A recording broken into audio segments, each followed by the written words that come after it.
মা হয়ে গেলেন শালিকা, ভুয়ো তথ্য দিয়ে এনুমারেশন ফর্ম ফিল আপ। পূর্ব মেদিনীপুরের তমলুক বিধানসভার 209 নম্বর বুথে ভুয়ো তথ্য দিয়ে ভোটার তালিকায় নাম তোলার অভিযোগ বিজয় নায়কের বিরুদ্ধে।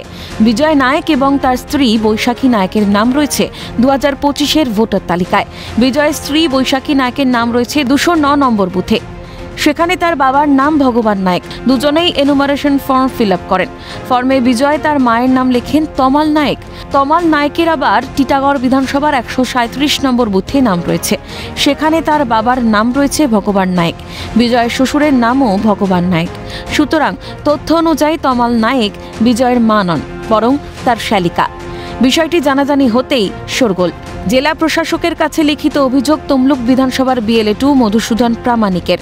ওই ব্যক্তি প্রকৃত ভারতীয় নাগরিক নন, পরিচয়টিও ভুয়ো হতে পারে বলে আশঙ্কা প্রকাশ করেন তিনি। যে এটা অবৈধভাবে BLO-কে দিয়ে ওই এলাকার লিডারশিপ, যারা শাসক দলের লিডারশিপ যারা রয়েছে তারা নথিভুক্ত করেছে।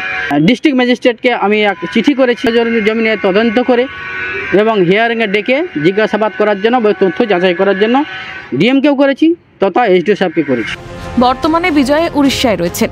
ক্যামেরার সামনে না এলেও বিজয়ের দাবি তমাল নায়ক তার নিজের মা হন।